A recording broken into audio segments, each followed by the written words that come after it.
Bonjour, chers tous. Bonne arrivée pour cette autre session. Aujourd'hui, nous allons continuer le module 3.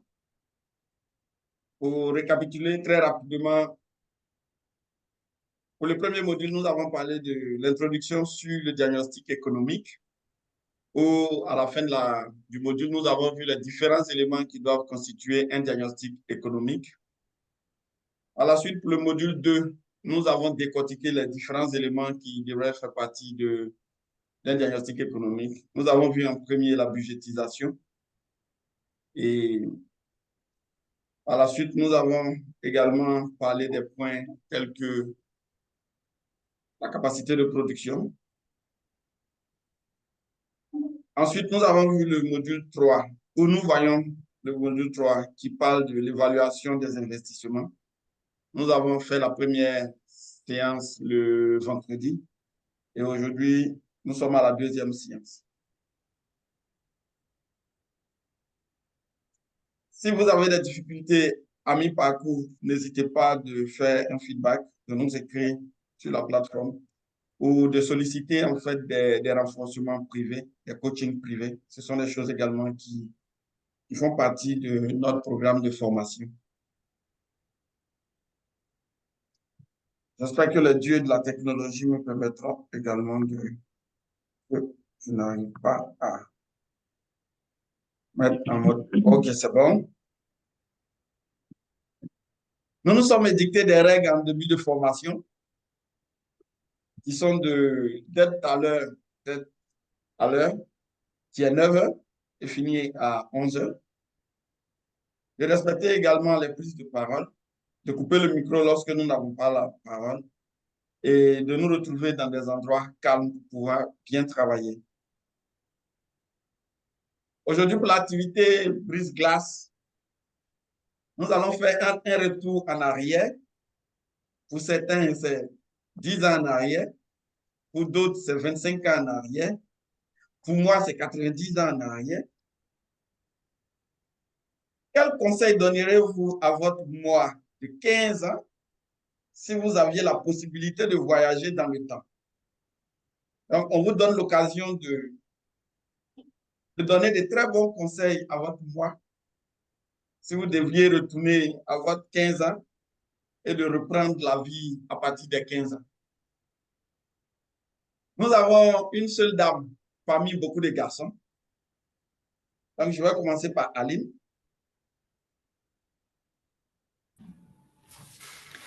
Bon, je ne sais pas si c'est un avantage ou un inconvénient d'être la seule dame. C'est un avantage. La discrimination Ok, positive. d'accord. Ben, si je devais donner un conseil à moi-même à l'âge de 15 ans, une seule chose que je dirais, il faut toujours persévérer dans ce qu'on fait. La persévérance est une des clés du succès. C'est tout. Donc, la persévérance. Ensuite, tu vois. Voilà, je suis là. Mais je suis le deuxième, c'est quoi là? C'est l'avantage Comme aussi. d'habitude. Ah oui, comme d'habitude. Ouais. Bon, je veux me jeter là, je veux me donner un conseil il y a de cela 15 ans. Mais avant ça, je veux préciser qu'il y a il y a une information que je ne comprends pas dans le libellé là. Il y a quelqu'un qui va rentrer à 90 ans. Je ne sais pas si c'est... Non, je disais que moi, si je retire toutes ces années que j'ai faites, pour retourner à 15 ans, j'aurais laissé 90 ans. Ah, voilà. En d'autres termes, j'ai 105 ans aujourd'hui. Voilà, c'est ça qui n'est pas compréhensible, c'est ça le souci. D'accord, bon, c'est pas grave. Et si je devais me donner un conseil il y a de cela 15 ans aujourd'hui, j'allais dire la première idée est souvent la meilleure. Oui, parce que ça, il y a 15 ans, j'ai eu tellement d'idées qui se sont enchaînées. Bon, on a voulu essayer tellement de choses, mais au final, on a retourné sur la première idée et puis C'est avec ça qu'on avance. Voilà. Merci. D'accord. Merci, tu vois. Yannick? Ok, hein. Ok, bonjour à tous. Bonjour, Yannick. J'espère que nous allons tous bien. Oui. Claude, je ne t'entends pas. Oui, je vais bien ce matin. Bonjour Yannick. Malgré, à Yaoundé, ce matin, il a plu terriblement, terriblement. J'avais peur que ça nous empêche de suivre la formation. Donc, Yaoundé, ce matin, c'est un ciel vraiment nuageux. Tout Je à salue fait. donc tous Bon, ça nos va. amis des autres pays, la Côte d'Ivoire, le Sénégal et autres.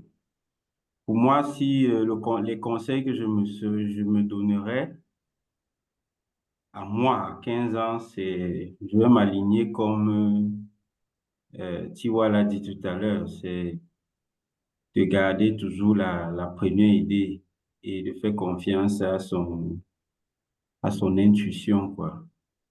Et la dernière chose, c'est de faire chaque chose avec passion et détermination. Merci. Merci, Yannick. Sibiri? Oui, bonjour à tous et à toutes aussi. Alors, pour répondre à la question, ce que j'aimerais dire, si je dois faire encore, me retrouver dans les 15 ans en arrière, la première des choses, c'est respect et l'écoute des parents, qui est un élément très important. Deuxième, c'est mettre le sérieux dans tout ce que l'on fait et le faire bien aussi.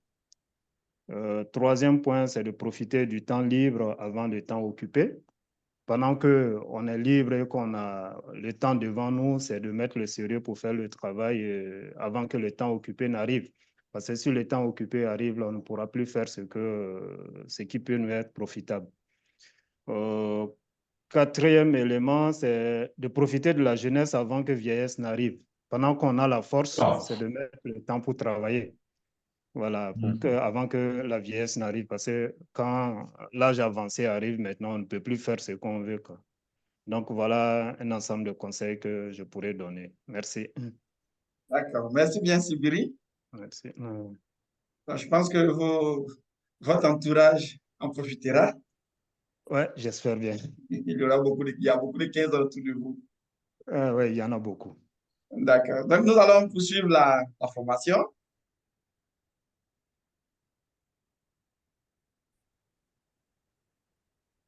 Nous allons continuer avec le module 3 sur l'évaluation des investissements. Comme objectif, il s'agira de comprendre les concepts de coût, d'échelle et de taille, analyser les options de revenus et de coûts d'une entreprise à l'aide de l'analyse coût, volume, profit, identifier les différentes informations financières nécessaires à l'analyse de la rentabilité. Et donc, pour entrer dans le vif du sujet, Claude va nous entretenir sur le thème. Claude, Oui, je je maintiens suis mon là. écran où tu partages le tien. Peut-être, je vais partager. D'accord. Je vais partager.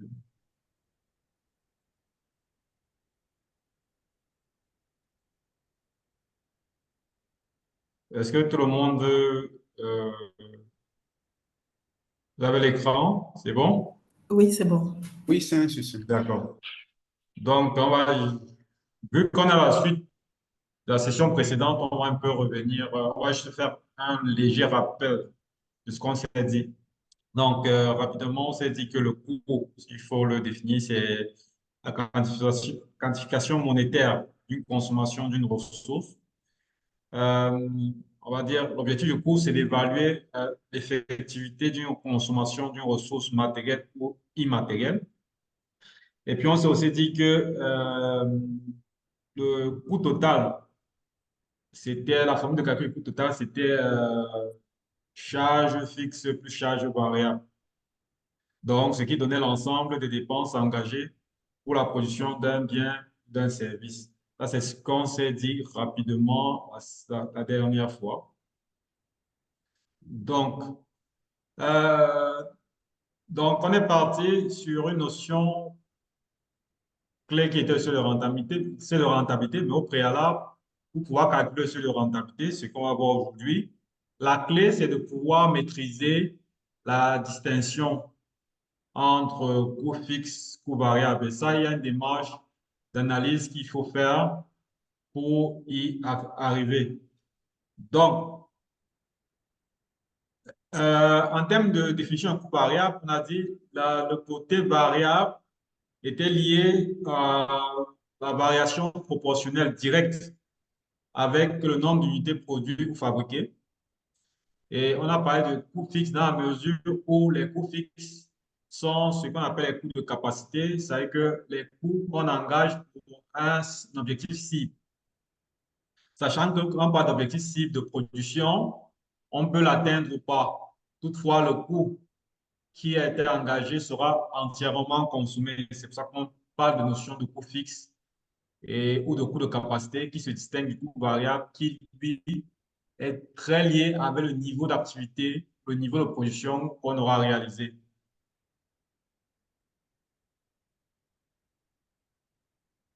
Donc maintenant, focalisons-nous sur pour mieux comprendre ces éléments de manière plus illustrative, on va regarder ensemble un ensemble de graphiques autour de ces notions. Déjà, on commence par la notion de coût variable, charge variable. Si vous avez affaire à un service comptable, il vous parlera de charge variable. En fait, il fait allusion au coût variable, donc ça ne devrait pas vous perturber. Donc, vous voyez donc ce graphique, en ordonnée, on a les dépenses qui vont vers le haut, c'est-à-dire qu'on part de zéro vers la dépense la plus élevée. Et en abscisse, on a les activités qui est la quantité de produits, produits ou vendus. Et là, au fur et à mesure où la quantité va augmenter, le niveau d'activité va augmenter, on aura la courbe qui va aussi grimper proportionnellement au niveau d'activité. Ça, c'est ce qu'on va voir, comment va évoluer le coût fixe, le coût variable. Maintenant, quand on sera sur le coût fixe, déjà, si vous regardez les deux graphiques, ici au niveau du coût variable, on commence à zéro. C'est-à-dire que s'il n'y a pas d'activité, on est à zéro.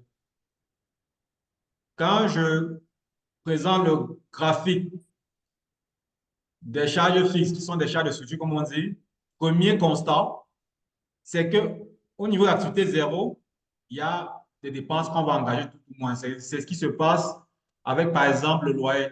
Quand vous êtes en location, vous avez pris un local pour votre usine.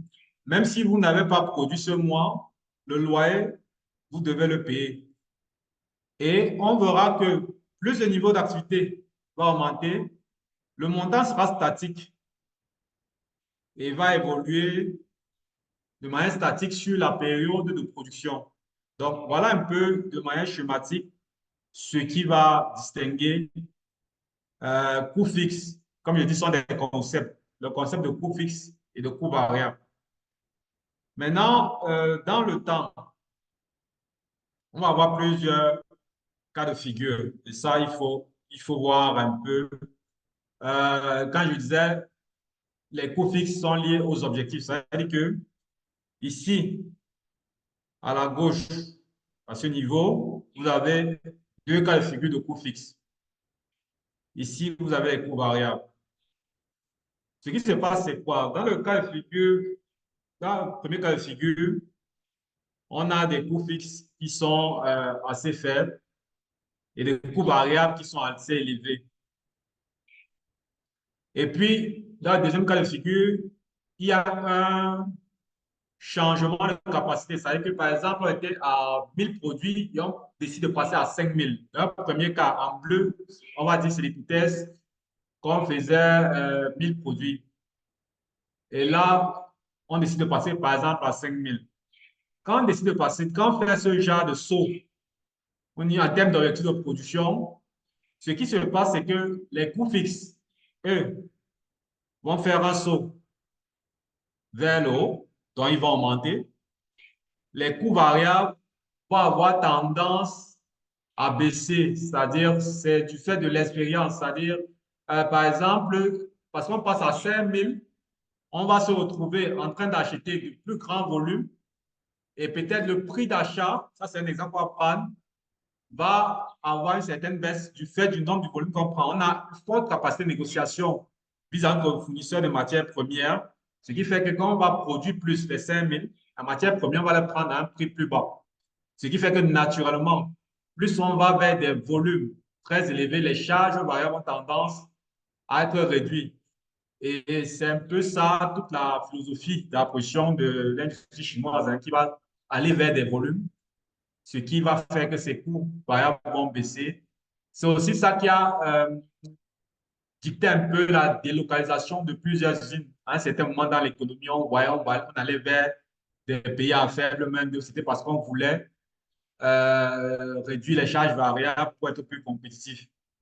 Donc, c'était essentiellement ça. Bon, ça a eu son revers, c'est qu'il y a eu un transfert de technologie vers le monde asiatique qui, à son époque, proposait des coûts assez faibles en termes de coûts variables. Tout le monde qui, je vous ai dit, le challenge de toute industrie est de pouvoir transformer tous ces coûts fixes. C'est vraiment le challenge. Ça, c'est l'idéal. Ça, c'est le Graal. Quand on arrive à ça, c'est qu'on est un champion. Mais ça, c'est défaut. Le challenge de toute industrie, c'est de pouvoir transformer l'essentiel de ces coûts fixes en coûts variables parce que ça les rend plus compétitifs. Vous pouvez donc voir avec ces deux chemins pourquoi tout le monde essaie de faire ça. Et la politique de sous-traitance, justement, est un exemple de stratégie pour pouvoir passer, transformer une charge fixe à une charge variable. La sous-traitance, elle peut être sur toutes les ressources, hein. C'est pour ça que vous voyez à un moment, même dans tous les secteurs confondus, dans le secteur bancaire, par exemple, vous allez avoir, ça c'est ce qu'on a vu au Cameroun, des cabinets de placement du personnel qui vont arriver parce que pour pouvoir maîtriser la charge salariale, on va utiliser un cabinet de placement de personnel. Ça suppose donc qu'on dégraisse en termes de charges sociales et fiscales qu'il faudra payer parce que là, maintenant, c'est une prestation. Donc, on a rendu ça totalement fixe. Euh, on dégraisse parce que, par exemple, la grille salariale n'est pas d'une banque, par exemple, qui est assez normée, qui est assez élevée. Comparativement, la société de placement va lui proposer d'un personnel à faible coût, avec le même niveau de compétence, ce qui fait que sur sa grille salariale, elle joue à réduire ses charges fixes en termes de salaire. Les charges, vous allez voir ça sur des postes comme les caissiers, parfois on va faire cet exercice-là. Ça concourt à rendre les charges variables et en fonction aussi du niveau d'activité. C'est une technique qu'on utilise régulièrement, même dans le secteur horticole qui nous rassemble aujourd'hui. Vous allez voir que la sollicitation des saisonniers que de prendre des permanents est de nature à rendre les coûts de main-d'œuvre variables, par exemple. Et là, on a des saisonniers qui n'interviennent qu'au moment où il y a une hausse d'activité. Et quand il n'y en a pas, ils s'en vont. Donc, ça, ce sont des techniques, ce sont des techniques qu'on met en œuvre pour pouvoir transformer des charges fixes en charges variables. Pour ne prendre que ces exemples. On peut trouver plusieurs exemples, hein. Par exemple, sous-traiter sa distribution peut être un moyen de ne pas avoir une flotte de matériel roulant qui va s'amortir, qui va nécessiter des frais d'entretien. Et là, on va trouver un prestataire qui va nous livrer toutes nos marchandises et on n'a pas à se casser la tête, par exemple, si on va faire une livraison, d'avoir des véhicules qui reviennent à vide et il faut consommer en termes de carburant. Et quand un véhicule revient à vide et qu'il faut consommer en termes de carburant, en fait, c'est de l'argent qu'on perd. Donc, du coup, on peut partir vers une sous-traitance de ces livraisons, sachant qu'il y a une mutualisation, par exemple, au niveau de l'utilisation du matériel roulant. Bon, comme je dis toujours, la sous-traitance a son lot de problèmes. Et là, stratégiquement, parce qu'on a tout dit, tout ce qu'on fait est lié à la stratégie, il faut voir si ça vaut le coup. Par moment, certaines charges fixes ne vont pas stratégiquement être pertinents d'être sous-traités parce qu'on veut maîtriser la qualité. Donc, après, il faut bien voir si, au-delà de l'économie qu'on recherche, si ça vaut le coup, si ça ne détériore pas l'image ou l'image produit derrière, ou est-ce que ça ne crée pas plus de problèmes en sous-traitant?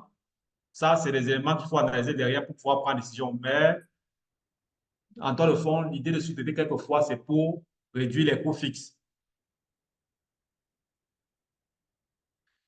Est-ce qu'on est bon? Est-ce qu'il y a une question qui subsiste?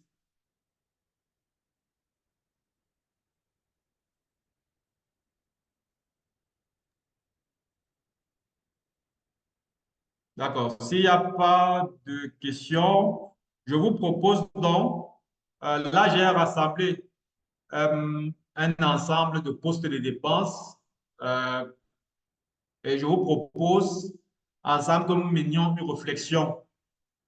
Donc je vais mettre des croix en fonction de vos choix. Ça peut être des coûts. Pour chaque poste de dépenses, vous allez décider si vous allez nous dire si c'est un coût fixe ou un coût variable, ou alors c'est les deux. Parce qu'il peut y avoir des cas où un poste de dépenses est à la fois fixe et variable. Ça peut arriver. Donc, je vais vous demander tous d'ouvrir vos micros. On est peu nombreux, donc on peut le faire. Et on va essayer ensemble d'analyser à votre avis. Naturellement, l'intérêt de ceci, c'est d'échanger autour des différents coûts pour pouvoir voir quelle est la nature qui sied le mieux. Donc, on va parler des énergies eau, électricité, carburant. À votre avis, coût fixe, coût variable ou les deux? Coût fixe, à Fixe. mon avis. OK?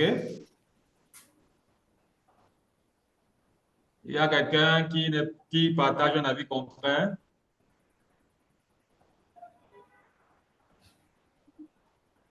Tout le monde est d'accord. En fait, on suit les dames. Comme la dernière fois, les dames avaient raison, on suit les dames, c'est ça? OK. Non, non, c'est pas qu'on suit les dames. Bon, c'est juste qu'elle a raison. C'est pas... Vous êtes certain que l'eau, que l'électricité carburant, c'est dans les coûts fixes? Moi, je ne suis pas d'accord avec vous. Je ne suis pas d'accord avec vous. S'il faut laver des produits, est-ce que c'est vraiment fixe? S'il faut laver les fruits pour les emballer, est-ce que c'est vraiment fixe? Est-ce que ce n'est pas lié au volume de produits de fruits qu'il faudra laver? Je pose la Allô? question, hein? Oui.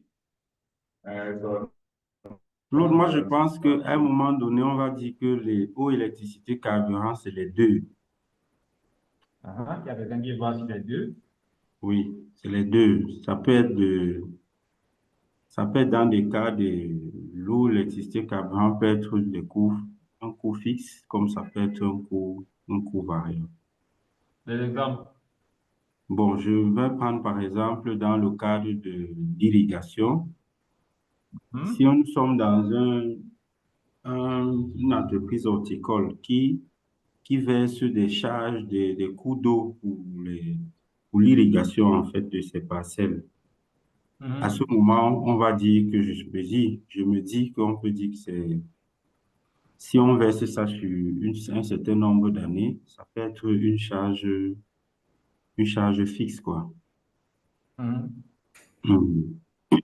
Maintenant aussi, oui, ça c'est beaucoup plus pour le cas de l'eau, quoi.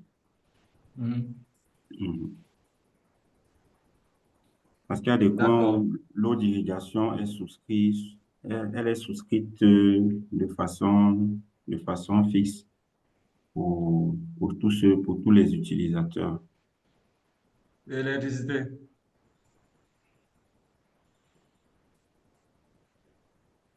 Bon, l'électricité, dans son cas, l'électricité, lui, la facture est payée en fonction de la consommation, même si je peux aussi mettre l'électricité dans les charges fixes par moment. Pourquoi? Parce que un équipement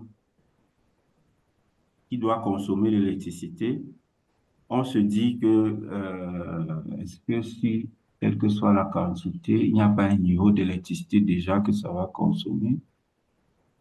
Non. Si ça peut tourner, il faut absolument que, pour que l'équipement entre en marche, il va falloir produire. Donc, du coup, ça peut pas être considéré comme une charge fixe. Je me dis, Mhm. oui. Parce Ok. que pour les charges fixes, c'est tout ce qui se détériore si, même si on ne produit pas, quoi. Oui. Mhm. Ah, ah. Ok, il y a quelqu'un qui a dit les deux. Allez, Nuit, Oui, on a deux camps là. oui, j'avais dit fixe, mais maintenant je regarde en fonction de l'activité, Mhm. les quantités d'eau, d'électricité et même de carburant peuvent varier en fonction Mhm. de volume d'activité qu'on a. Par Mhm. exemple, si on est dans prenons par exemple la production de mangue. Mhm. Déjà, lorsqu'on est en dehors de la campagne, l'eau, l'électricité, le carburant, ça peut être très bas. Mhm. Mais lorsqu'on rentre dans le conditionnement de la mangue, ça va largement fluctuer à la Mhm. hausse. Donc, je vais revenir sur ce que j'ai dit. C'est plutôt variable en fonction de l'activité. Voilà. On a déjà trois camps. Est-ce il y a quelqu'un d'autre qui veut se prononcer? Ou on devrait faire le tour de table parce que on n'est pas très nombreux, donc chacun peut se prononcer. Je crois que j'ai Yannick, j'ai Aline. Qui veut se prononcer?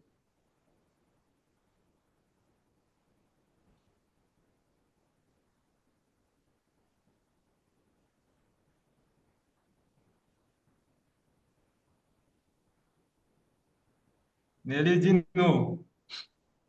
Chacun prend ses responsabilités. Euh, Avec les explications, il semble que tu dois changer d'avis, hein. Ah Je vois ah, plus ça comme un coût, un charge variable. Puisque ok. ça serait un peu difficile d'avoir même montant de facture à payer chaque mois. Donc, la Ah, production chaque mois peut changer en fonction de ok. des Donc, tu coûts vas ainsi principaux. aussi. Oui, Ok. en variable. Ah ah. Monsieur Cano? Oui, oui, oui. OK, bonjour à tout le monde. J'ai laissé un Mhm, message au niveau du chat. Je disais que pour ma part, ce sont des charges variables, en ce mhm, sens que ce soit l'eau, l'électricité et le carburant, c'est fonction en fait de la production qu'on est en train de faire. Par exemple, si mhm, on prend l'eau, et ce n'est pas, il n'y a pas une quantité, je dirais, mensuelle qu'il faut utiliser parce que ça dépend du mhm, niveau de production, de même que l'électricité. Peut-être que euh, si dans cette semaine, les machines ont fonctionné, je ne sais pas, 24 heures sur 24 heures parce que la charge de production était grande. Et la semaine suivante, ça n'a pas été le cas, donc on n'aura pas quand même les mêmes, comment appelle-t-on? C'est une variabilité en fait. Donc, les paramètres mhm. eau, électricité et carburant, c'est vraiment des paramètres variables. Et donc, c'est ce qui fait que moi, je le mets dans le prix de charge variable, en fait. D'accord.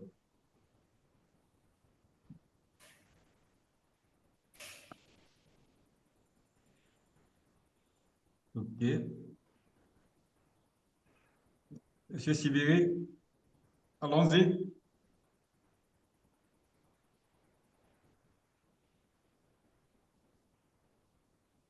Monsieur Amidou?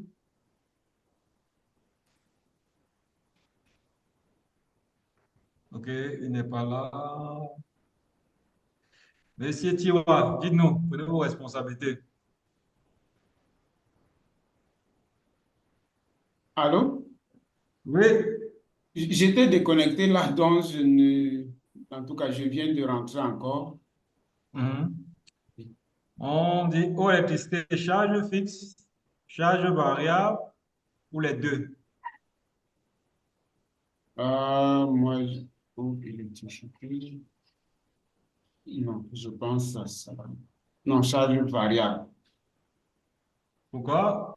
Oui, variable. Bon, parce que à mon avis, puisqu'il y a un compteur d'eau, par exemple, c'est la quantité d'eau qu'on consomme qu'on va payer.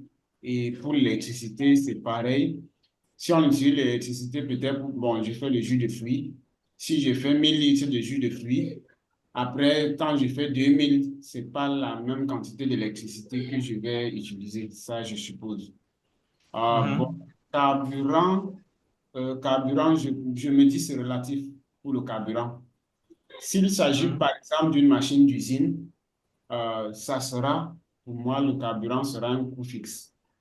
Mais s'il s'agit peut-être d'un véhicule qui va transporter les produits de l'homme pour Douala, qu'on mette 5 tonnes dedans ou qu'on mette 2 tonnes, ça va rester la même quantité. Donc, je me dis à ce niveau-là, ça sera un peu... Bon, je veux dire, on ne peut pas le dire de façon calée que c'est fixe ou bien variable. Ça, comme Donc, ça. peut-être Yannick a raison. Bon, je n'ai pas suivi l'intervention. J'ai pas suivi. J'étais Donc, ce déconnecté. que je veux, bon, d'accord. Ce que je veux vous faire voir, c'est que tout est fonction du contexte déjà. D'accord. Donc, et du secteur d'activité. La manière d'analyser pour une société de distribution ne sera pas la même logique que pour, je sais pas moi, une entreprise de transformation. Donc, dans toute chose, il faudra contextualiser. Et même par rapport à 2 ou 3 chaînes de valeur, vous allez devoir contextualiser pour voir si c'est fixe ou variable, ou alors les deux. Donc, et quand c'est les deux, qu'est-ce qu'on fait? Il faut pouvoir identifier la proportion de ce qui est variable et le mettre en charge variable et le reliquat mettre en charge fixe. Donc, mais tout est fonction du contexte. Donc, on a perdu qui? On vient perdre quelqu'un. OK. Dans le contexte horticole, le plus souvent, l'eau, l'électricité et le carburant, ça suppose derrière, quand on parle de carburant, ça suppose derrière qu'il faut avoir, par exemple, un groupe qui va fonctionner. C'est la mise en marge qui fait qu'on consomme du carburant, par exemple, ou alors on va déplacer un véhicule pour des livraisons. Sont souvent majoritairement des charges variables. Mais il peut y avoir une infime partie qui soit fixe. C'est-à-dire que toutes les dépenses qui vont être liées à la gestion administrative. Par exemple, l'électricité du bureau administratif, c'est à peu près le même montant qui va venir chaque mois. Et puis, il va encore prendre quoi? Un véhicule de fonction, c'est à peu près, ça, entre guillemets, c'est à peu près le même montant qui viendra chaque mois. Est-ce qu'on est bon? Oui, ça va. D'accord. Maintenant, restons dans le contexte horticole. Fourniture de bureau.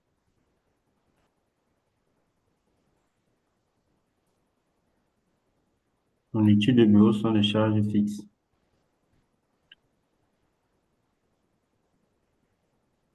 Tout le monde est d'accord?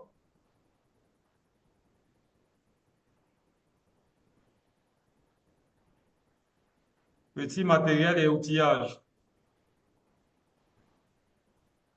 Ça dépend.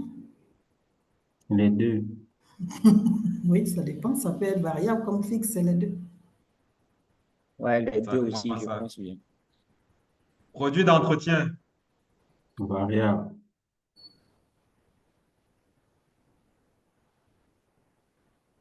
Il y en a qui ne se prononcent pas. Hein. Produit d'entretien.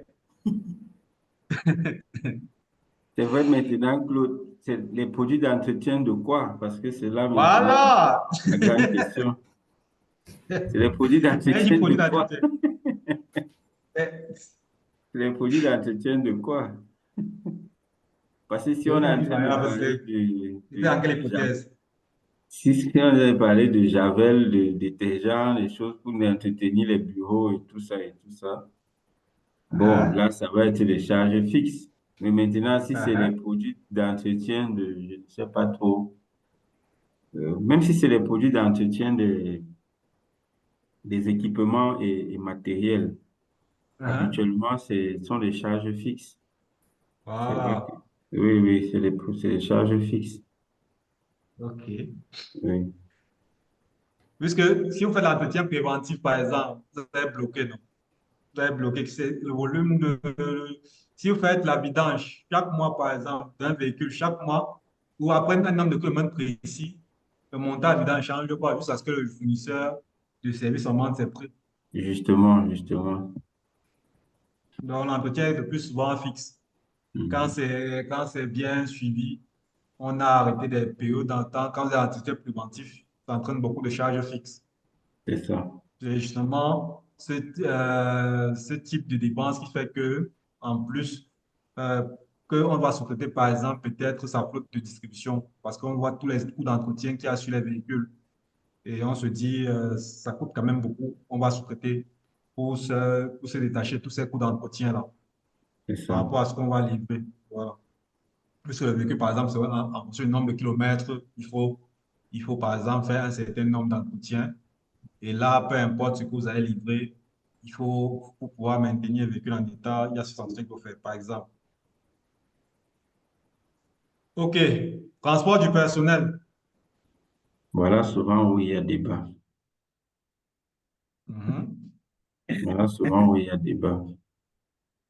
Parfois, moi, selon moi, Yannick, c'est transport du personnel et transport de marchandises, c'est les deux. Il y a des cas où ça peut être des charges variables, il y a des cas où ça peut être des charges fixes. Transport de marchandises, commençons par là. Quel cas, par exemple? Je prends déjà ton avis, hein, je note. Quel cas où on a des charges de marchandises, transport de marchandises comme charge fixe, par exemple?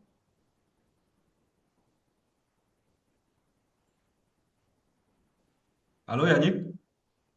Oui, j'ai dit, je prends par exemple le cas de transport de marchandises, les frais de transport de marchandises, si on a fait de la, peut-être soit de la sous-traitance, ou alors nous avons, bon, c'est vrai quand même que dans le cas où nous avons notre flotte de transport, il n'y aura pas un coût frais de transport de marchandises. Mhm. Parce Quel que cas la je voyais, sous-traitance qui oui, c'est attire le dans le cas transport de peut-être de la marchandises? sous-traitance que je me dis que on peut avoir ça comme étant une charge, ça peut être soit une charge fixe, soit une charge variable. Mhm. Mhm. Mais quelqu'un d'autre partage son avis et pas argumenté. Oui, oui, Aline.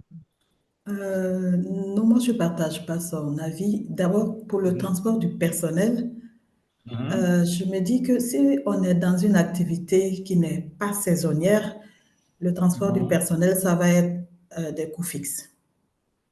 OK, on a un avis là-dessus. Pour Oui. le transport de marchandises, pour moi, c'est variable parce que ça dépend du volume de marchandises.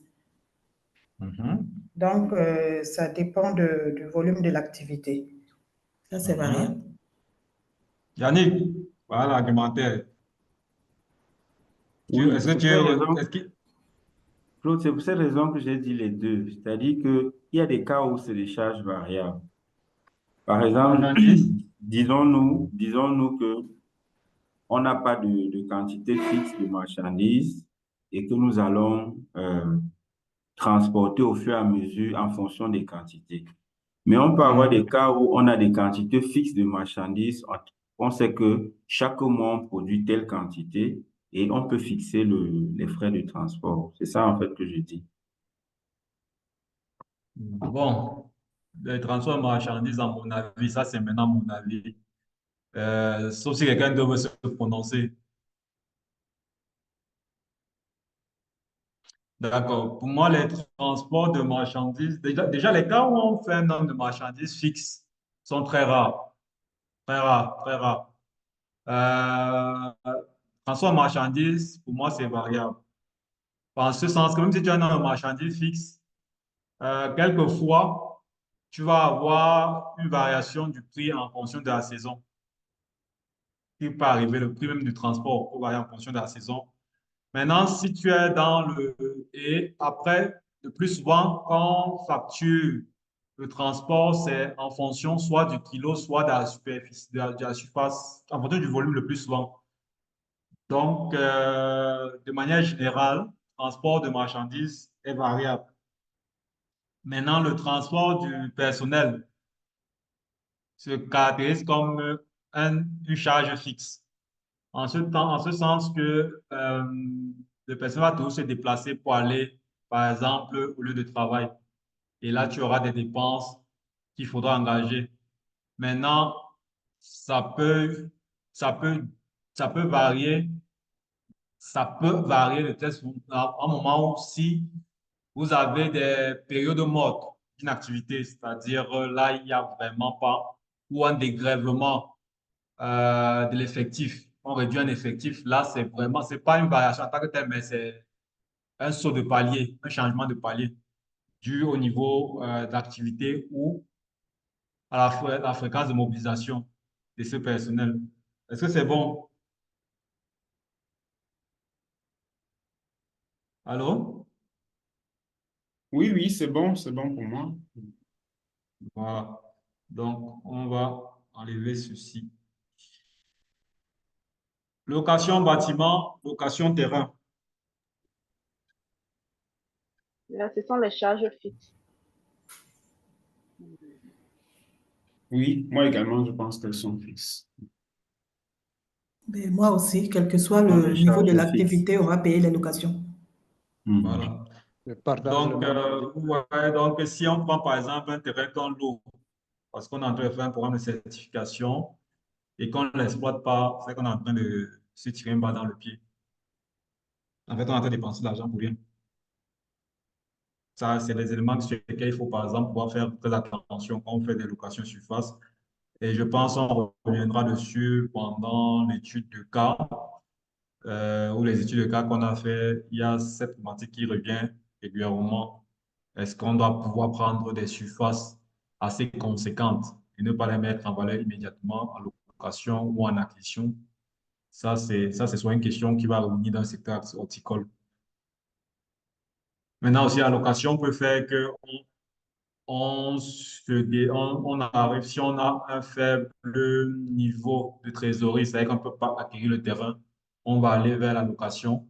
Et là, la location est intéressante si vous, derrière, vous avez pris en compte la notion qu'on a vue la dernière fois, celle de capacité, c'est-à-dire qu'en fonction de l'objectif, quelle est vraiment la superficie dont j'ai besoin.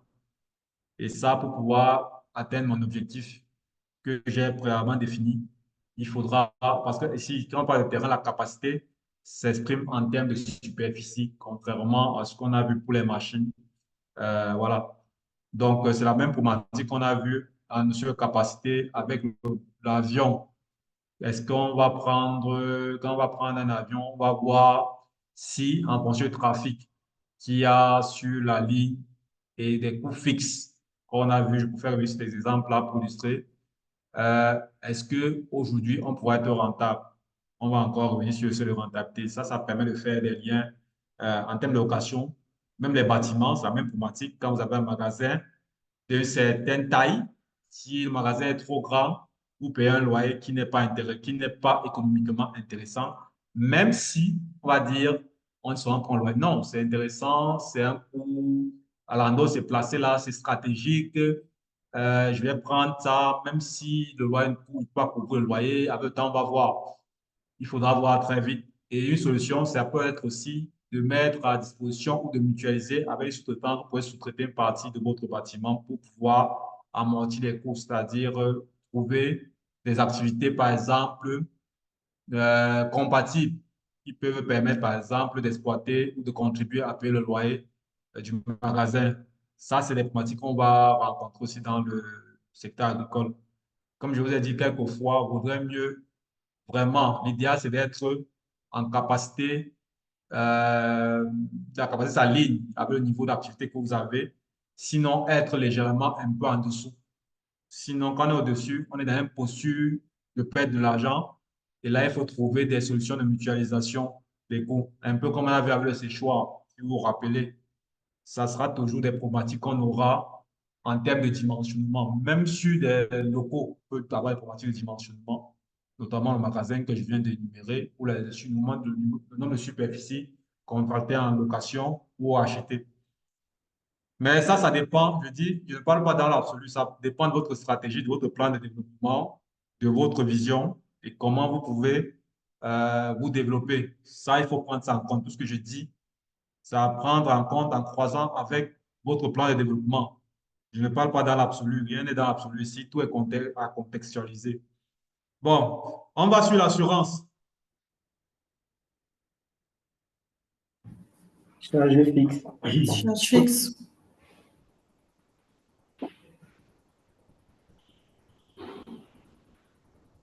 D'accord. Frais de formation du personnel. Variable. Variable. Charge fixe. Variable, défendez-vous. Charge fixe, défendez-vous. Qui commence? Variable. Je pense que la formation, c'est en fonction de quel type de formation, parce que plusieurs Ah, différents types de commencé. formation auront différents coûts. Donc, ça, ce serait Ça va, variable à mon avis. ça va quel type de formation? Ah, ah, Aïe. ah. Si on vous... Allô? Allô, Oui, allez. monsieur? Si tu Oui. as fini, Elie, allez. Oui, je Oui. voulais un peu... Vas-y, Nelly, vas-y. Oui, je voulais prendre un exemple. Si on veut former les personnels sur les bonnes pratiques d'hygiène, on n'aura pas les mêmes cours. Disons, si on prend un formateur, le formateur peut être et après la formation sur les bonnes pratiques d'hygiène, on peut décider de former sur les bonnes pratiques de production. C'est deux différents formateurs et peut-être les formateurs auront les différents cours de formation en termes des honoraires. Ça ne serait pas pareil. Là, ça devient variable. Mhm. OK. D'accord. Oui, Aline, et voilà, fini. Oui, bon, c'est à peu près ce que je voulais dire, hein. La formation, c'est pas systématiquement qu'on fait. Déjà, on ne fait pas systématiquement les mêmes thèmes tout le temps. Et d'une saison à l'autre ou d'une année à l'autre, on peut avoir tel ou tel type de formation. Donc, c'est pas fixe. Et les coûts, ils vont C'est avec. variable. Voilà. OK. D'accord. Yannick, je pense que c'est toi qui as dit fixe. Oui, Claude, moi je dis fixe parce que je peux finir la formation du personnel en janvier Oui. et finalement en février, on ne commence pas la production. Uh-huh. Donc les frais de formation, en fait, la formation du personnel n'est pas directement liée, n'évolue pas en fonction du niveau de production de l'entreprise. Donc c'est pour cette raison que moi je dis les frais de formation du personnel, c'est une charge fixe. Yeah. Quelqu'un d'autre?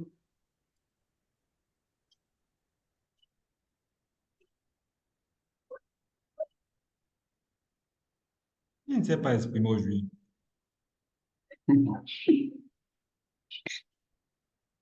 Marinette, tu t'es pas exprimé, dis-nous. Dis-nous. Allô? Allô, bonjour, Monsieur Claude. Bonjour. C'est mon arrivée comme ça. Ah. Bienvenue. Bienvenue. Merci. D'accord. Est-ce que tu as suivi au moins, donc, là, tu viens tu viens de prendre l'exercice comme ça. Oui, je viens de prendre l'exercice comme ça. Je ne sais même pas encore de quoi il est D'accord. question. Voilà, je reprends pour toi. On a un ensemble de dépenses. Alors, le challenge est d'identifier s'il s'agit d'une dépense ou d'une charge ou d'un coût fixe pour l'entreprise, d'un coût variable pour l'entreprise ou les deux. Et on est sur les dépenses liées à la formation du personnel. Hmm, L'expérience, tu dirais que c'est quoi? C'est fixe? C'est variable ou les deux? euh, toutes les dépenses qui sont là. Non, frais de formation du personnel ici. Ah, on parlait de la formation du personnel. Oui. Euh, la formation du personnel. Moi, je pense que c'est les deux. OK. Ouais.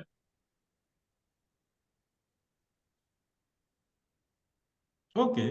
Et pourquoi? Parce que la société au départ peut, lors de sa planification, arrêter un montant qui va entrer dans la formation du personnel. Peut-être avec l'allocation des salles et tout, où ils arrêtent un budget pour cette formation-là. Maintenant, au cours de la formation proprement dite, il peut avoir des variations qui va faire que le coût s'élève. Donc, elle peut varier, oui. Peut-être on peut arriver pendant la formation, on se rend compte que peut-être le budget des plats qu'on avait arrêté peut-être pour la gastro a changé avec le temps et le prestataire peut-être est passé à autre chose. Ça va un peu modifier le coût de la formation. Donc, les trucs de ce genre. D'accord. Mhm. D'accord, merci. Est-ce qu'il y a quelqu'un d'autre qui a un autre point de vue? Là, c'est assez. On a deux. Bon, Aline et Nelly, je reviens vers vous. Moi, j'ai la sensation que vous êtes positionné en tant que consultant.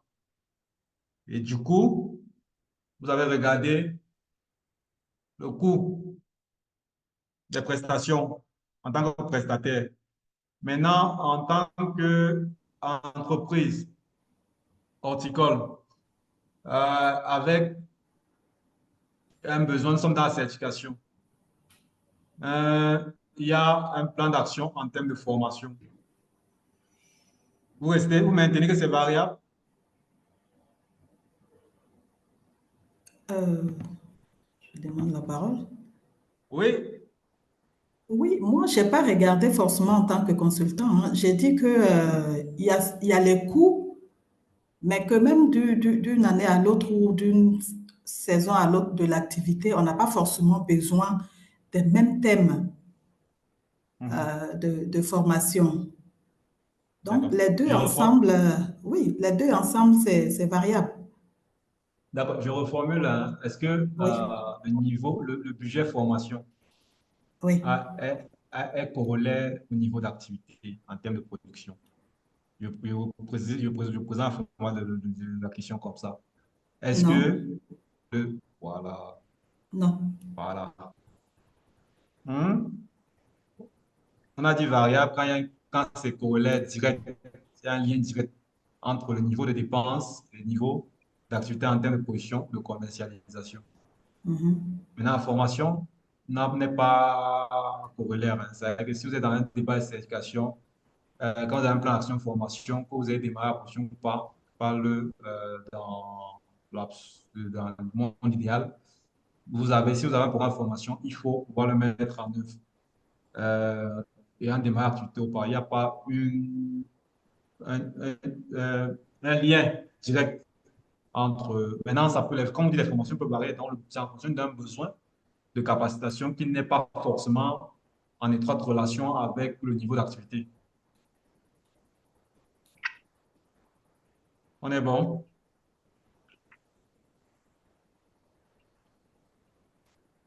Allô? Oui, oui, on est là. Moi, je suis d'accord que ce n'est pas forcément lié au niveau de l'activité. Voilà. Mais je ne me suis pas mise dans une situation forcément, je suis dans une entreprise horticole, mais pas forcément dans le cas d'un projet de certification. D'accord. Voilà. L'énoncé de D'accord. l'exercice, c'est vous êtes une entreprise agricole, non? Oui. Horticole. Oui. Voilà. Si je suis D'accord. spécifiquement dans un projet de certification, peut-être on peut regarder. Mais si je suis une entreprise agricole tout court, moi je maintiens ma position. La formation, c'est pas fixe. Les frais de formation, c'est pas fixe pour moi.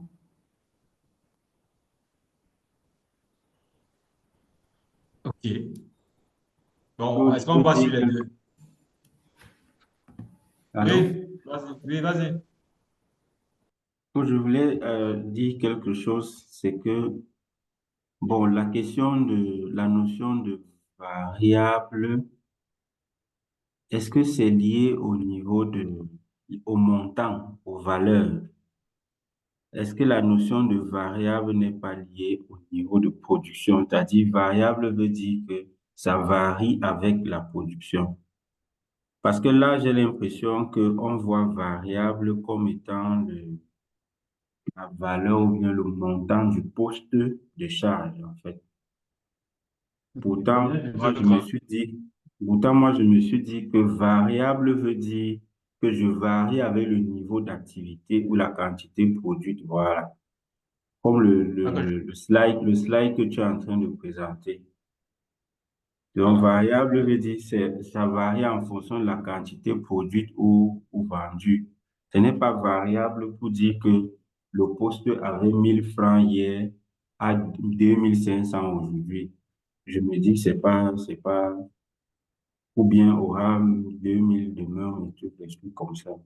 C'est ce que je voulais proposer. Parce que si c'est le cas, même dans les charges, même sur les charges que nous disons fixes, dans l'opérationnalité, le poste de charge fixe peut, en termes de montant ou de valeur, varier aussi dans dans la trésorerie, en fait. D'accord. Donc, c'est... Marina, tu voulais dire quelque chose? Oui, Monsieur Claude, je voulais dire que vu sur l'angle que vous avez présenté là, moi, je vais plutôt opter pour une charge fixe maintenant. Parce que comme Yannick est en train de dire, je comprends mieux son explication maintenant là. Il ne s'agit pas d'un montant qui varie, il s'agit comment dire, la capacité de l'activité qui varie. Donc, moi, je voyais plutôt la formation comme, en fait, je voyais plus le coût de la formation qui est variable, en fait. C'est ce que je voulais dire. D'accord. Donc, l'intervention de Yannick me fait revenir sur cette slide-ci. Quand on parle de, comme je vous ai dit, ce sont des concepts. Donc, c'est une philosophie, pensée qui permet, qu'il y a derrière. C'est ce pourquoi on définit la variabilité d'une charge d'un coût, c'est le niveau d'activité. C'est que ici, on a 0. Vous allez voir ça, c'est la droite qui représente le niveau de dépense, le niveau de coût engagé, consommé. Quand on a 0, et voici la droite qui va évoluer en fonction du fait qu'on se déplace de la gauche vers la droite vers un niveau d'activité très élevé. Donc, quand on a 0 ici, le niveau d'activité à 0, la dépense est à 0. Donc, et au fur et à mesure qu'on évolue vers là, le niveau d'activité objectif, la dépense a tendance à évoluer vers le haut, c'est-à-dire qu'elle a tendance à augmenter. Et maintenant, le deuxième graphique aussi, c'est toujours par rapport au niveau d'activité, on a un niveau de dépense. Quand on a un niveau d'activité 0, ici, c'est pour vous faire voir que même au niveau d'activité 0, il y a une dépense, peu importe le montant qui est engagé sur ce poste-là. D'où le concept de charge fixe. Il y avait un graphique à montrer la dernière fois. Et peut-être, je pense que je vais pouvoir vous montrer ça tout à l'heure. On va voir ça tout à l'heure. La définition de palier. Et il y avait cet autre graphique. On disait quand on a montré ces deux graphiques-ci. Ici, on a dit, ça c'est peut-être dans l'hypothèse de 1000 produits. On a un niveau de charge fixe qui est ici. Il commence naturellement quelque part ici, je ne sais pas, à un cours précis. Et il est statique sur le temps. Et là, on a un niveau de charge variable qui commence ici à 0. Et plus on va vers l'objectif de 1000 produits, il a tendance à évoluer. Maintenant, si on passe à 5000 produits, par exemple, qui est le carré en rouge, ce qui se passe les dépenses de structure. Comment est-ce qu'on va investir peut-être pour l'acquisition d'un nouveau bâtiment et tout ce que vous voulez, de nouvelles superficies. Les charges fixes ont tendance à sauter si vous comparez d'ici à là. Ça saute, ça fait un saut en termes de niveau de dépenses et c'est toujours statique dans le temps. Mais ça ne commence jamais à 0. Les charges variables, eux, quand vous passez à un niveau très élevé de position par rapport à ici, ça est compris de 1000 à 5000 ici, ils ont tendance à baisser. Et j'expliquais ça par exemple que si vous achetez la matière première pour 1000 produits, par exemple, indépendamment du prix, quelqu'un qui va acheter pour 5000 produits, il y a un élément qui va entrer en jeu, c'est la capacité de négociation. Et vous pouvez réduire vos charges variables juste parce que vous prenez des volumes très élevés, ce qui fait qui explique que plus on va vers des niveaux de position très élevés, on a tendance à avoir des charges variables qui vont baisser.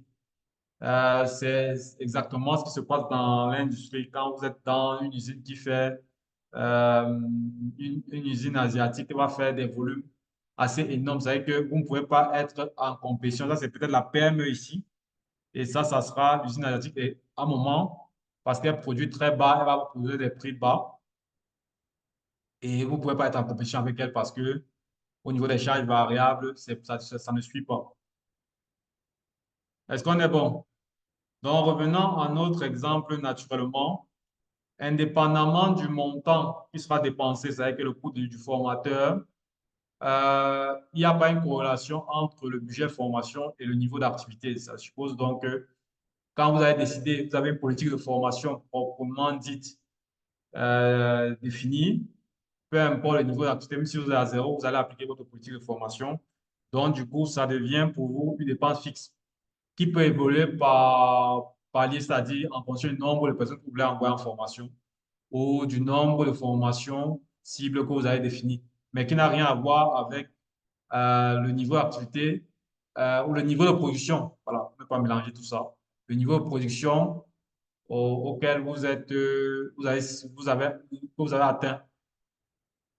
Est-ce qu'on est bon? Ok, ça va. Oui, c'est bon. D'accord. Oui, ça va. D'accord. On passe aux amortissements. Amortissement des investissements. Bon, ça, c'est fixe. Les investissements sont déjà faits, les amortissements sont fixes. OK. Je crois que c'est bon pour tout le monde. Intrant agricole. Variable. Ça, c'est variable. C'est variable. Variable aussi. D'accord. Charge du personnel. Ça Fixe. dépend. Hein. Charge du personnel. Ça peut être variable comme fixe, c'est les deux. Il y a quelqu'un qui a dit les deux. Oui, parce que pour le personnel, comment je vais dire ça, permanent, les charges sont fixes. Mais quand on prend, dans l'activité agricole, on prend toujours des occasionnels. Par exemple, les temporaires et autres, ils vont faire varier en fonction. Ça c'est vraiment lié comment je vais dire ça, au volume de l'activité. Ça, c'est ce qui va faire varier les charges du personnel. Voilà, super. Donc, voilà. Donc, au préalable, c'est exactement ça. Charge personnel, même quand vous prenez, vous avez des commerciaux, quelquefois, vous allez voir les commerciaux, quelquefois, même, tu vas voir, il y a une partie qui est fixe, une partie qui est variable. Quand vous êtes dans le secteur horticole, il y a une partie du personnel administratif qui sera quasiment fixe. Après, autour de quel va graviter le personnel de production qui peut avoir des saisonniers. Donc, il y aura une certaine variabilité qui va se mettre dans les deux. Maintenant, quand vous avez fait cette analyse-ci, quand vous tombez sur les dépenses d'une entreprise, vous avez fait cette analyse, en principe, votre analyse est considérée comme bouclée quand vous n'avez plus d'éléments dans cette case-ci. Est-ce qu'on est ensemble? Oui, oui. Donc, vous devez, là, on a fait une première analyse. Votre analyse est bouclée quand vous n'avez plus d'éléments.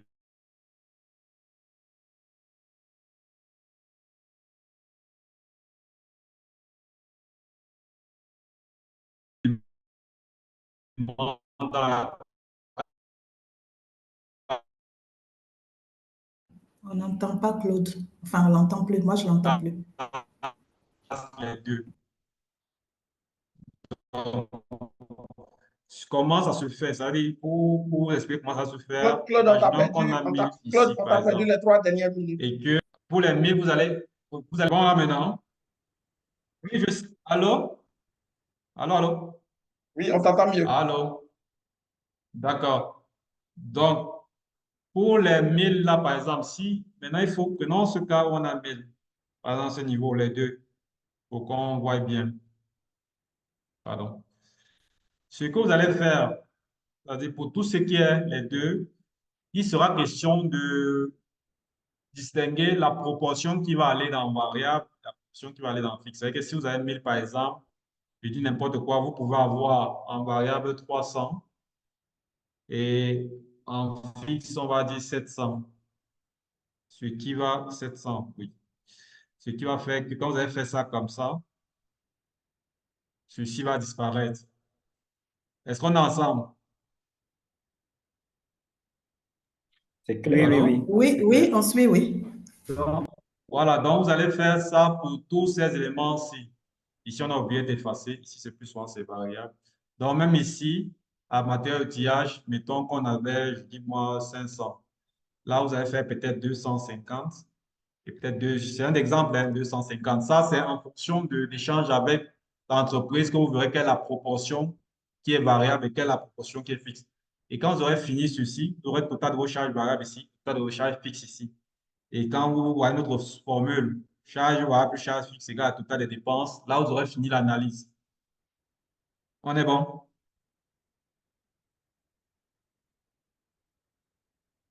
Oui. D'accord. Voilà. Donc, on arrive donc, et là, on va arriver à... Oui, oui, Aline? Oui, Je pardon. reviens sur le tableau. Oui, s'il te plaît. Oui. J'ai bien compris que pour trancher, c'est facile lorsque on a un déséquilibre, hein. Par exemple, Oui. à la dernière ligne, on a, par exemple, quand les charges de personnel sont en coût fixe, on a le plus de charges de ce côté-là. On bascule les charges de personnel en coût fixe, par exemple. Mais dans petit Oui. matériel où on est à 50-50, qu'est-ce qu'on fait? On choisit? Non, c'est en discutant avec les responsables de l'entreprise. Moi, j'ai pris un Oui, exemple comme ça. oui, Vous tirez oui. par les cheveux. Oui. Quand on a 50-50, vous mettez 50-50 tel que j'ai mis là. Vous pouvez être Ah, à OK. 30, à 30, 70. Surtout, c'est qu'il faut rattacher Ah, OK. chaque catégorie de charge à rattacher chaque type de charge à sa catégorie. Parce que D'accord, c'est bon. les deux après, parce qu'il faut se dire que quand vous avez un seuil de rentabilité, on se dit, si on a ce graphique-ci, puisqu'on sait que les charges s'y varient en fonction du niveau d'activité, on sait que dès qu'on a défalqué du prix ces charges-là, on a réalisé, on va dire, un bénéfice quand vous avez tout est variable. Mais la problématique, quand tout n'est pas variable, c'est de se dire, si, bon, je prends ceci, si on est ici, la partie variable, dès qu'on a défalqué, on a pris le prix de vente, on a défalqué les charges variables, on sait, on a la marge qu'on a réalisée, c'est-à-dire le bénéfice qu'on a réalisé. Mais la question qui subsiste, c'est que est-ce qu'on va pouvoir couvrir les charges fixes? Rappelez-vous de la compagnie aérienne. On avait le prix d'avion, on avait le prix d'un plat, on avait par exemple 200 passagers, c'était 10 000 le prix d'un plat. Pour 200 passagers, pour avoir les charges variables, vous faites 10 000 fois 200. D'accord? Oui. Hein? Oui, c'est bon, c'est bon. C'est bon? Oui, c'est bon, j'ai compris. Merci. Voilà. Donc, le challenge derrière, c'est de voir si on peut couvrir les charges fixes. C'est pour ça qu'on fait cet exercice-ci. Et OK, puis, merci. voilà, c'est tout l'intérêt du seuil de rentabilité. Donc, on tombe à ce. C'est pour ça que j'étais sur cette formule que vous avez appliquée la dernière fois très bien, qui était de, vous avez calculé le chiffre d'affaires dans la compagnie, vous avez enlevé ces charges variables qui étaient les prix des plats qui servaient pendant le rôle, et vous avez enlevé après les charges fixes pour pouvoir trouver son résultat. Vous avez vu qu'en fonction du nombre de passagers, on avait un résultat négatif et à partir de 250, on avait atteint le niveau zéro. C'est-à-dire qu'au moins la compagnie, à défaut de faire du bénéfice, ne perdait pas de l'argent. C'est-à-dire qu'elle avait quand même à tout couvrir, payer tout le monde et tout le monde était content. C'est-à-dire que là, on était à zéro et maintenant, à partir du 251, on commençait à engager du bénéfice. Donc, c'est pour ça qu'on dit un résultat ou profit peut être négatif, nul ou positif. L'idée pour toute entreprise, quel que soit le programme dans lequel, qu'il soit un programme d'application ou pas, au minima, peut avoir un résultat nul. Au minima, c'est ça vraiment ce qu'on recherche. Et de manière plus, si elle est plus performante, qu'elle est un résultat positif, ce serait vraiment hyper intéressant, mais au minima, elle doit avoir un résultat nul. Quand elle commence à avoir un résultat déficitaire, elle est en train quelque part de compromettre un peu ce qu'on appelle sa pérennité. Et là, tout le challenge du gestionnaire est de pouvoir vite revenir au moindre mal, qui est soit un résultat nul, sinon positif. Et c'est tout l'intérêt du seuil de rentabilité quand on va faire un plan de développement où tout le calcul qu'on fait, c'est justement ça. Donc ici, si vous vous rappelez nos deux graphiques séparés, là on les a jumelés. Là, c'est la courbe des charges variables qu'on avait séparée tout à l'heure. Et ici, c'est la courbe des charges fixes. Et vous voyez qu'elles se croisent à ce niveau. Et en réalité, où elles se croisent, c'est-à-dire vous arrivez à couvrir vos charges fixes et vos charges variables, c'est le point qu'on appelle le plus souvent le seuil de rentabilité. Donc, et on a cette formule que je vous ai présentée la dernière fois, qui est charge fixe divisé par ce qu'on appelle la marge sur coût variable unitaire, c'est-à-dire le prix de vente unitaire d'un produit moins. La marge sur coût variable unitaire, c'est quoi? C'est le prix de vente unitaire d'un produit moins la charge variable unitaire d'un produit. Ça va donner une marge par produit. Donc, on va prendre le total des charges fixes divisé par la marge par produit pour déterminer la quantité qu'on va pouvoir vendre.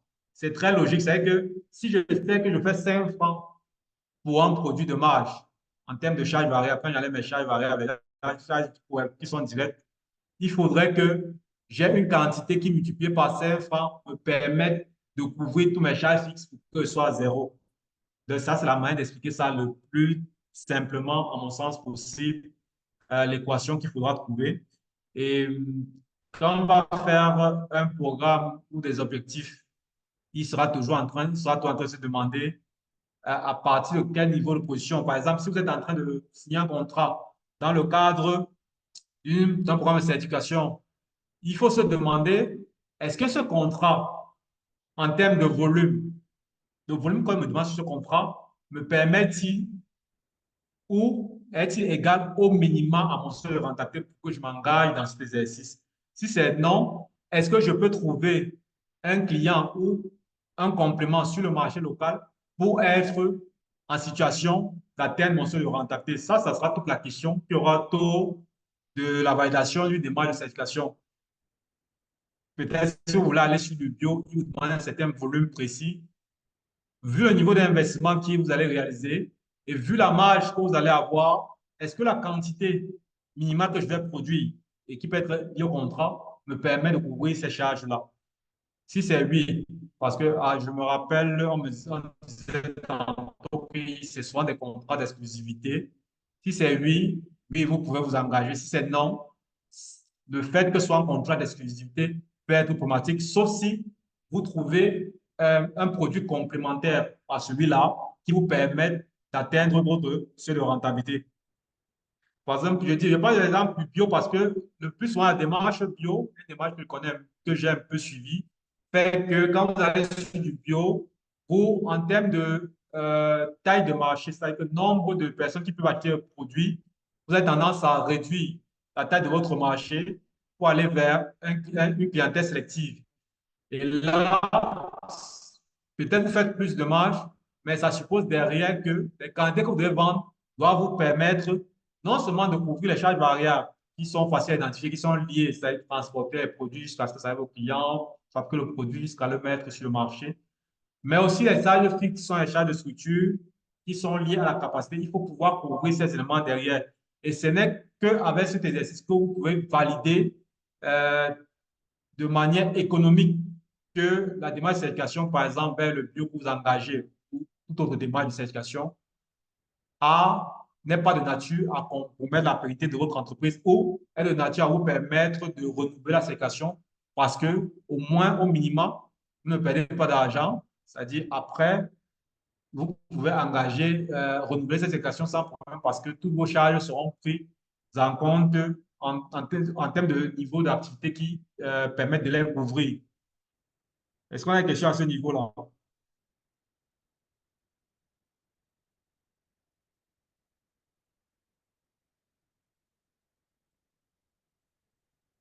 Donc, ici, on essaie de présenter la formule de calcul de manière détaillée du seuil de rentabilité, le support. On essaie de, moi je vais dire ça, c'est une démonstration de la formule que je viens d'expliquer tout à l'heure sur comment calculer ce rentabilité qui est repris en fin de PowerPoint. Donc, voilà, simplement dit, le chiffre d'affaires, c'est la quantité multipliée par le prix de vente unitaire.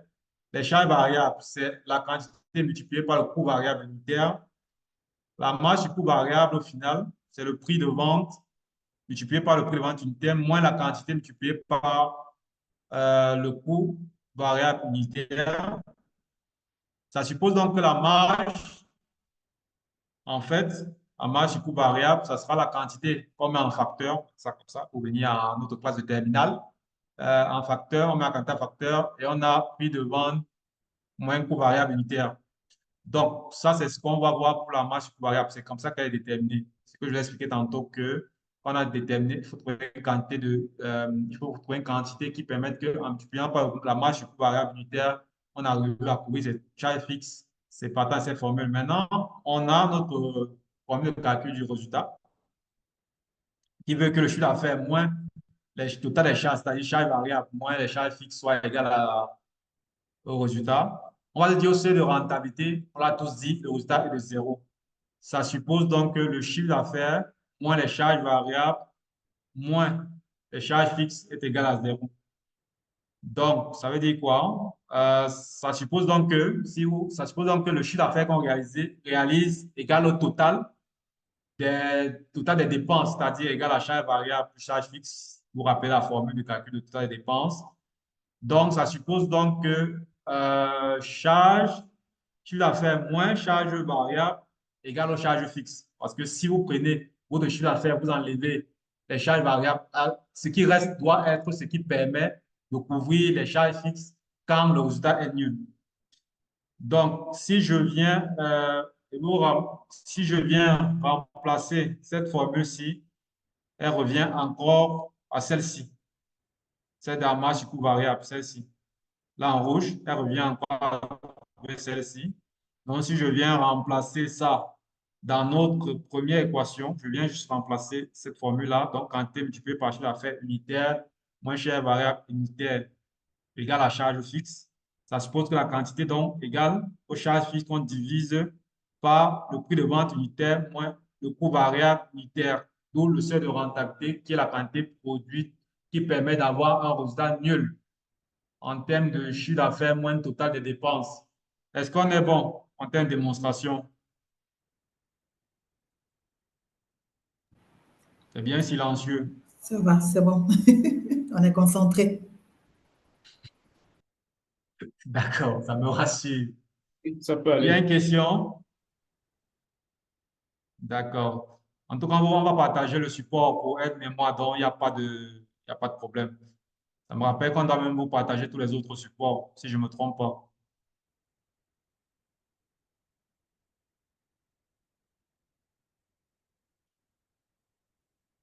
Donc, on va clôturer ça en faisant un peu cette analyse, peut-être cette analyse euh, de la marge du coût variable, on va dire ça comme ça.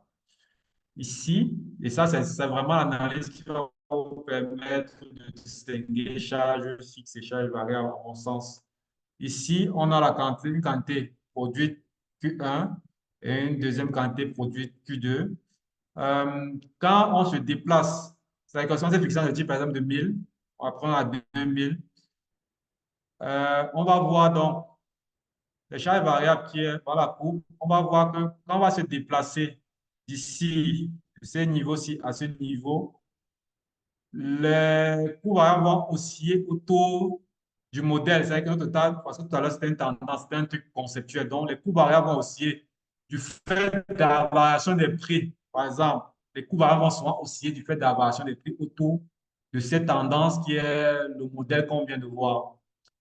Maintenant, le même exemple, quand on a une quantité Q1 et Q2, quand on va passer d'un niveau de position de Q1 à un niveau de position Q2, on va voir que les charges fixes vont sauter, ils vont faire des sauts, comment dire, des sauts par palier. Donc, ils vont quitter d'un montant à un autre montant sans transition.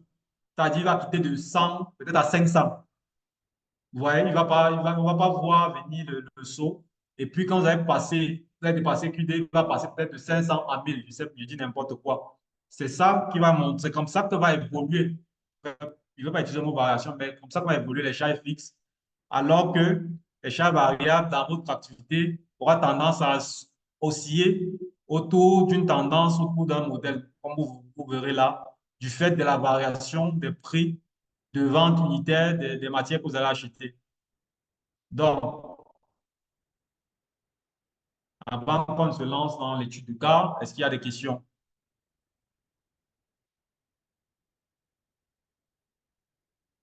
C'est assez clair pour tout le monde?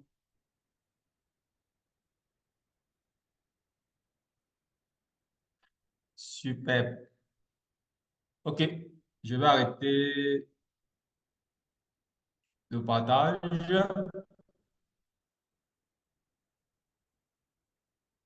Allô, Fulgence? Oui, je suis là. Allô, allô? Ah, il est temps d'introduire, je mets les groupes, on va introduire l'étude de cas. On va faire 2 D'accord. groupes. On a assez de participants. Est-ce que les participants ont lu l'étude de cas? La question participant.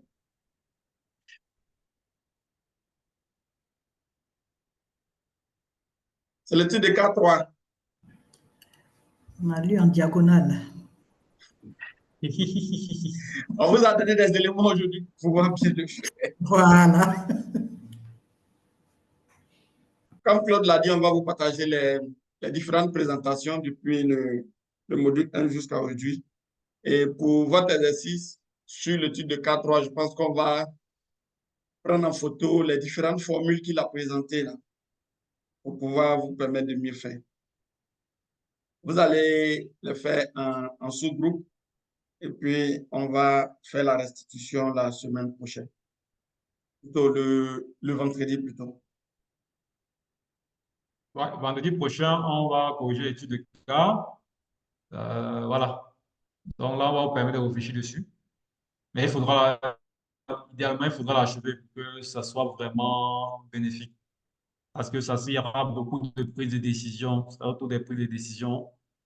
Et pour que ce soit vraiment bénéfique, il faudrait qu'on croise nos prises de décision. Bah, c'est le cas. Donc, c'est ce qu'on peut dire. OK.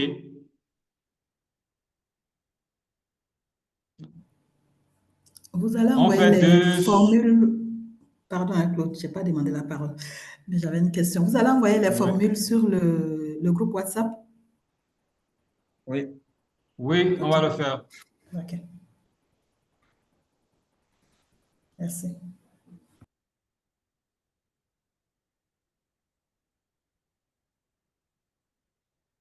On va se donner 25 minutes de réflexion, le temps qui nous reste autour de l'étude de cas. Donc, je vais lancer l'ouverture dans des salles. Donc, merci de rejoindre vos différents groupes et je vous partage les formules dans le groupe WhatsApp.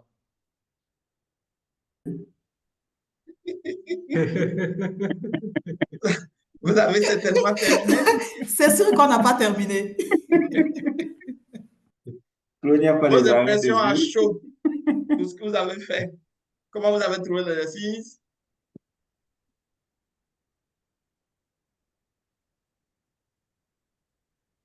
C'est bon? Vous pouvez terminer? Oui, on pense qu'on peut terminer hein, pour la prochaine session. Comme on a trouvé, il y a beaucoup de chiffres. Ah, d'accord. Ouais, Oui, je ça, crois. C'était le but, ça, de nous embrouiller avec beaucoup de chiffres. là, on vous a donné beaucoup de chiffres là.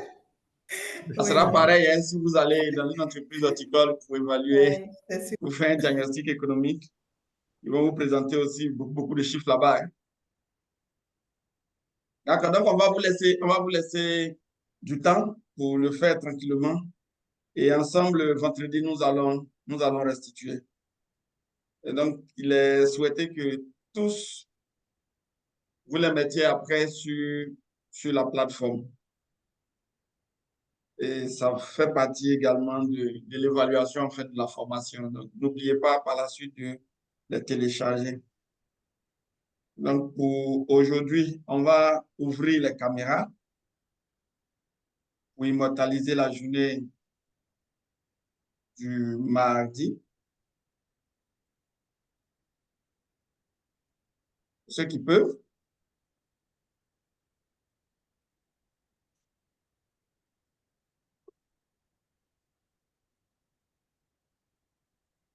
Yannick, je vois tout noir.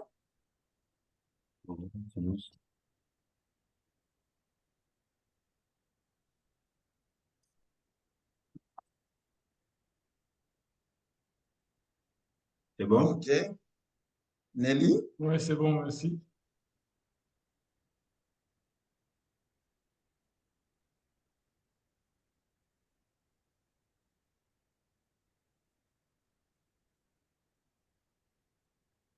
OK. C'est bon? Bon, pour l'exercice, pour le type de cas, soit vous continuez en sous-groupe ou vous le faites individuellement, c'est selon. Nous avons le groupe WhatsApp qui vous permettra d'interagir. Et donc, on souhaite que l'étude de cas soit réalisée avant vendredi 9h. Sur ce, Claude et moi allons vous souhaiter une très bonne semaine. J'allais dire week-end, nous ne sommes pas encore vendredi. Une très bonne semaine et n'hésitez pas à faire un retour sur la plateforme si vous avez des difficultés ou des points précis. Donc, allez, excellente journée. Meilleur à vous tous. Merci. Et à vous. Merci beaucoup. Merci.